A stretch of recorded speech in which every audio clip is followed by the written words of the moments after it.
అధ్యక్ష, పల్నాడుకు అధ్యక్ష తాగునీరు లేదు, సాగునీరు లేదు అధ్యక్ష. అరే పెద్ద సమస్య వచ్చి పడిందే, ఇప్పుడు ఏం చేద్దాం? ఇటువంటి తాగునీరు, సాగునీరు కల్పించడం కోసం ఒక మెడికల్ హాస్పిటల్ కట్టించాల్సిన పరిస్థితి కూడా అక్కడ ఉంది అధ్యక్ష. ఇటువంటి తాగునీరు, సాగునీరు కల్పించడం కోసం ఒక మెడికల్ హాస్పిటల్ కట్టించాల్సిన పరిస్థితి కూడా అక్కడ ఉంది అధ్యక్ష. గుడ్, ఎల్కేజీలో పడండి. నెక్స్ట్. రోజమ్మయ్య, రోజా మా అత్తే. వెంకటేశ్వర స్వామి దగ్గర జరిగే అవినీతిని ఒక్కరోజు ప్రశ్నించకపోయాను. జగనన్న జగనన్న అందరూ నేను మెచ్చుకుంటున్నారన్న అన్న.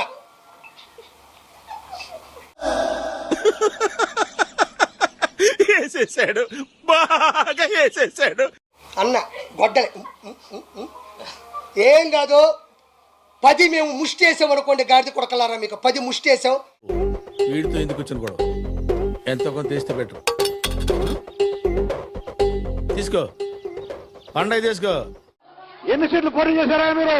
175. ఎన్ని సీట్లో గెలిచింది మీరు? పట్టుమని 10 గెలవాలి. తల ఎక్కడ పెట్టుకోవాలని అర్థమవుతుందా నీకు? తల ఎక్కడ పెట్టుకోవాలని అర్థమవుతుందా? 10 సీట్లు గెలిచి అన్నాడు ఎవడు కదవా. Flash back. బాలకృష్ణ అనేవాడు ఎవడదో బొచ్చు పైన పెట్టు తిరుగుతూ ఉంటాడు. బొచ్చులేసి ఆల్రెడీ బాలయ్య బొచ్చు ఎవడో విగ్గి ఎవడదో పెట్టు తిరుగుతున్నాడు. ఎవడ బొచ్చో తెలదు. అవునా, పెట్టుకుంటా. నీకేంట, నువ్వేం పీక్కుని గడ్డం పెట్టుకున్నావు అని అడిగా. నవ్వు ఆపుకుంటున్నావు కదరా. పొట్టోడికి దోలు తీరిపోయింది. నాలో నిద్రపోతున్న జంతువుని లేపుతున్నావు రోయ్.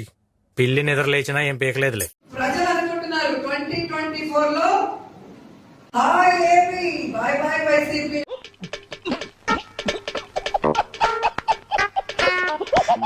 Hi AP, by by YCP.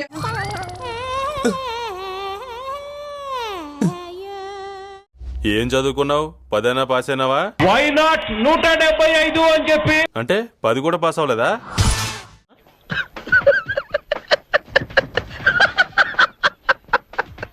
మీ ఇంట్లో మంచి జరిగితేనే జగనన్నకు తోడుగా ఉండండి, మంచి జరగకపోతే వద్దమ్మా, జగనన్నే చెప్పాడు అని కూడా చెప్పండి. ఇది గుర్తుపెట్టుకో, తర్వాత మాట్లాడుకుందాం. వైఎస్ఆర్సీపీకి సంబంధించిన నాయకత్వం మొత్తం మంత్రులందరూ కూడా ఓడిపోతున్నటువంటి పరిస్థితి. ఇప్పటికే రాష్ట్ర వ్యాప్తంగా వైసీపీ మంత్రులందరూ కూడా మూకుమ్మడిగా ఓడిపోయారు. జనరల్ గా చెప్పాను రా, నేను సీరియస్ గా తీసుకున్నాను. మీ ఇంట్లో మంచి జరిగితేనే జగనన్నకు తోడుగా ఉండండి, జరిగితేనే నాకు ఓటు వెయ్యండి. ఈ రిజల్ట్స్ చూస్తుంటే అసలు ఏ ఇంట్లోని మంచి జరగలేదా అనిపిస్తోంది.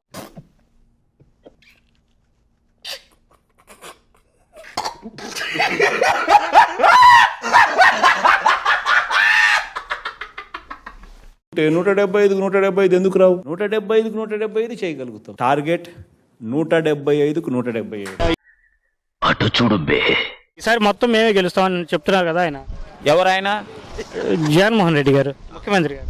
ఆ ఎదవ ఇంకా బతికే ఉన్నాడా? వాడి వల్ల నా జీవితం ఇలా నాశనం అయిపోయింది.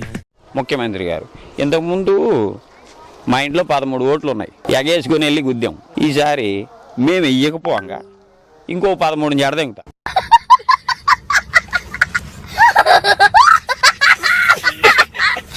ఇంకో ఛాన్స్ ఇవ్వండి, మీ ప్రతి ఇంటికి కేజీ బంగారం ఇస్తా.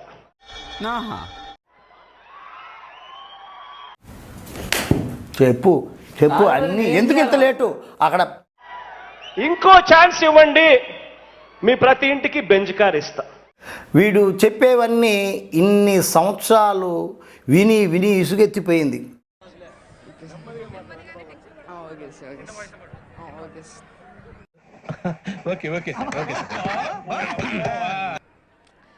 జగన్ మామయ్య, జగన్ మామయ్య.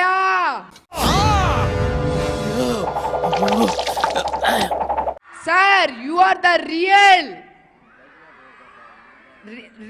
లైక్ రాట్లేదే. Real like legendary. ఎవడో ఓవరాక్షన్ చేస్తున్నాడు, చైల్డ్ ఆర్టిస్టా? వైసీపీని కాసేపు పక్కన పెడితే అసలు అంబటి రాంబాబు అంటే ఎవరు? వాడికి ఎవరితో కనపడితే దాంతో గిట్టారు. వాడు పెద్ద జనక్ పాయల్ బాజాగాడు. ముఖ్యమంత్రి జగన్ సభలంటేనే జనం పారిపోతున్నారు. సభ పరిసరాల్లో కూడా జనం కనిపించడం లేదు. సీఎం సభకు బస్సులు పెట్టి తరలిస్తున్నా అరకొరగానే స్పందన కనిపిస్తోంది.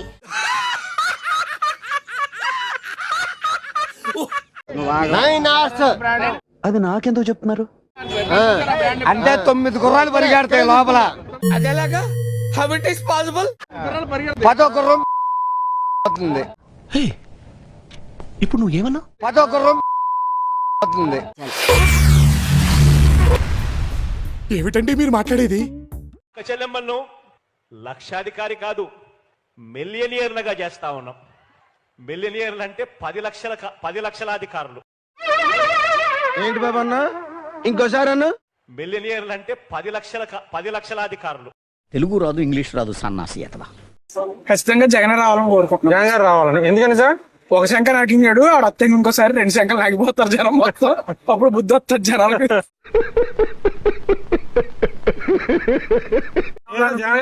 అంత దోషం ఏంటి మీకు? ఏదైనా పర్సనల్ గా ఏం చేయలేదు కదా, అందుకే ద్వేషం. ద్వేషం ఏమైనా చేసి ఉంటాం, అభివృద్ధి ఏమైనా చేసి ఉంటాం, ద్వేషం ఉండకపోదు. ఓకే.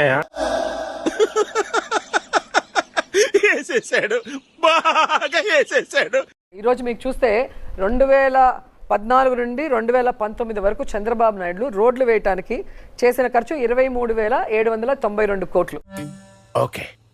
అదే జగన్మోహన్ రెడ్డి గారు మీరు చూస్తే లాస్ట్ నవంబర్ 2023కి అంటే 4.5 years కి మేము ఖర్చు పెట్టింది 42,236 కోట్లు. డబుల్ ఖర్చు పెట్టాం. వస్తే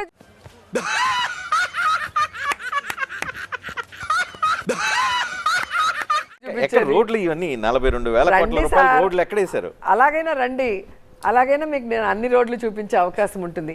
నాకు చాలా కోపదారి మనిషిని మీకు తెలుసు. నేను చూడండి అక్కడ ఏముందో. బానే కడుతున్నారు.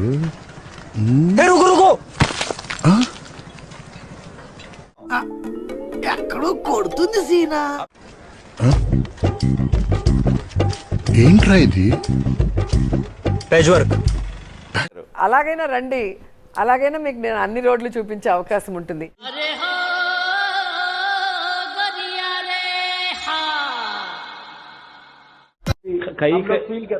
कई में थोड़ा प्रॉब्लम शायद होगा, बट मेजॉरिटी ऑफ देम तो बहुत क्लोज है. ఎన్నాళ్ళే హింస, ఎన్నాళ్ళే రక్తపాతం. He who holds the sword, he'll fight the sword. విన్న మీకు అర్థం కాకపోయినా కత్తులు దించేశారంటే మీలో ఇంకా మానవత్వం చచ్చిపోలేదన్నమాట. ये अंदर देना है बोले तो స్థలం రైనా नहीं. ఈసారి విన్న నీకే కాదు, అన్న నాకు కూడా అర్థం కాకపోయినా నువ్వు కత్తి వదిలేసావంటే నీలో ఇంకా మానవత్వం మిగిలి.